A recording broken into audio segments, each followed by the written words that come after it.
Halo semuanya, nama aku Yohana. Nah, di kesempatan kali ini aku akan bahas tentang film Indonesia. Nah, siapa nih yang suka nonton film? Jadi kalian tahu nggak sih kalau misalnya sekarang itu jumlah penonton film Indonesia itu mengalami peningkatan hingga angka puluhan juta. Nah, salah satu faktor peningkatan tersebut adalah produksi film horor Indonesia yang semakin matang dari segi narasi, karakter, hingga pengambilan gambar. Nah, kalian tahu nggak nih, jumlah produksi film horor di Indonesia juga mengalami peningkatan setelah selesai pandemi. Jadi di tahun 2022, jumlah film horor yang ditayangkan kurang lebih mencapai 30 film menurut Dewi Puspasari. Nah, pada tahun tersebut juga menjadi puncak kejayaan film horor Indonesia dengan pangsa pasar film horor mencapai 72,3% menurut Krisda Marjati dari Kompas ID. Pada tahun tersebut, terdapat penayangan salah satu film yang menyumbang andil dalam peningkatan jumlah penonton, yaitu Pengabdi Setan 2 Communion. Nah, film tersebut berada pada posisi keempat film Indonesia terlaris sepanjang masa. Sementara di posisi pertama, film Indonesia terlaris ditempati oleh KKN di Desa Penari, dan posisi kedua juga ditempati oleh film agak lain yang keduanya mempunyai genre horor. Nah, jadi kenapa sih banyak film horor yang diproduksi dan juga banyak banget penontonnya? Kenapa orang Indonesia tidak bosan dengan film horor? Tahu nggak sih kalau fenomena ini bisa dikaji sama dua konsep utama yang berkaitan dengan media dan industri budaya. Nah, konsep yang pertama yaitu kapitalisme, sedangkan konsep kedua yaitu industri budaya. Nah, dari dua teori tersebut, kita akan bahas dulu nih teori yang pertama yaitu kapitalisme. Nah, menurut Reiser dan Goodman, kapitalisme adalah sistem ekonomi dan kekuasaan yang menyebabkan pekerjanya mempunyai sedikit hak milik serta sedikit keuntungan dari produksi komoditas. Base di sini dimaksudkan dengan tenaga produksi dan juga hubungan antara pemilik modal serta pekerja. Sementara superstructure itu mengenai hasil budaya yang dapat berupa pemikiran nih, seperti agama, politik, hukum, seni, dan lain sebagainya. Superstructure membagi tatanan kehidupan menjadi dua kategori. Yang pertama, institusional, dan yang kedua, tentang kesadaran kolektif. Nah, institusional itu lebih tentang kehidupan bersama masyarakat, seperti sistem pendidikan, negara, dan hukum. Sementara kesadaran kolektif itu berisi kepercayaan. Nah, contohnya yaitu agama, norma, nilai-nilai, prinsip yang dipakai oleh masyarakat dalam kehidupan sehari-hari. Selanjutnya kita akan bahas konsep kedua yaitu industri budaya.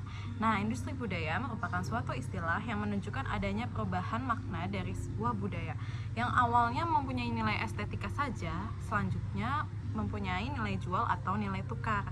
Nah, jadi industri budaya ini merupakan awal percampuran dari budaya tinggi dan budaya rendah. Nah, seiring berkembangnya zaman, industri budaya diperkenalkan melalui teknologi. Menurut Adorno dan Horkheimer yang merupakan pekaji industri budaya, film-film yang diproduksi menggunakan teknologi merupakan salah satu bentuk real dari industri budaya. Budaya dimanfaatkan oleh segelintir orang yang menjadi sentral dari kapitalisme. Maka dari itu, industri budaya dan kapitalisme saling berhubungan nih. Sekarang kita balik lagi ke film horor nih. Emang film horor itu ternyata relatable buat masyarakat Indonesia karena emang dari kebudayaan masyarakat Indonesia lebih cenderung kepada hal-hal yang mistis. Jadi dari kecil tuh kita udah terpapar oleh budaya-budaya mistis dan juga kepercayaan-kepercayaan gaib. Nah, maka dari itu film horor banyak terkenal dan juga digemari oleh masyarakat Indonesia. Karena banyak minat masyarakat kepada film horor Indonesia, maka dari itu banyak juga rumah produksi dan juga produser-produser film yang memproduksi film horor.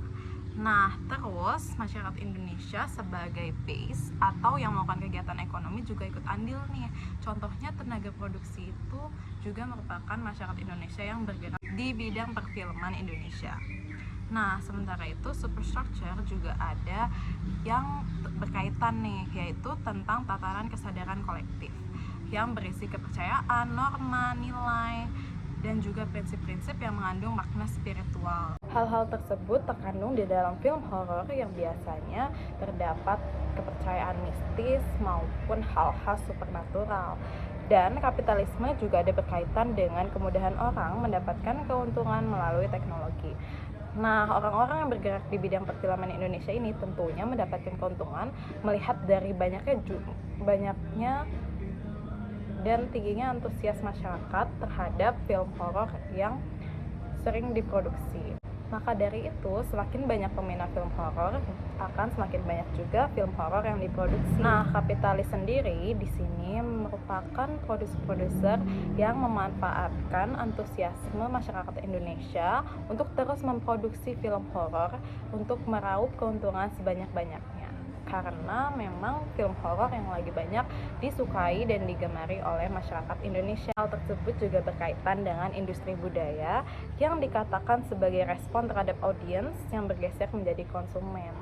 Jadi mereka akan memproduksi sesuatu yang disukai oleh konsumen. Jadi di luar dari film horor Indonesia yang semakin matang dari segi narasi, karakter hingga pengambilan gambar, kaum kapitalis juga mempunyai peran dalam peningkatan penayangan film horor di Indonesia dan juga kegemaran masyarakat Indonesia terhadap film horor. Nah, industri budaya yang merupakan respon terhadap konsumen kemungkinan juga dapat mengalami perkembangan. Maka dari itu, bulan depan atau mungkin tahun depan, siapa tahu bukan film horor yang disukai masyarakat Indonesia, sedangkan film-film genre lainnya.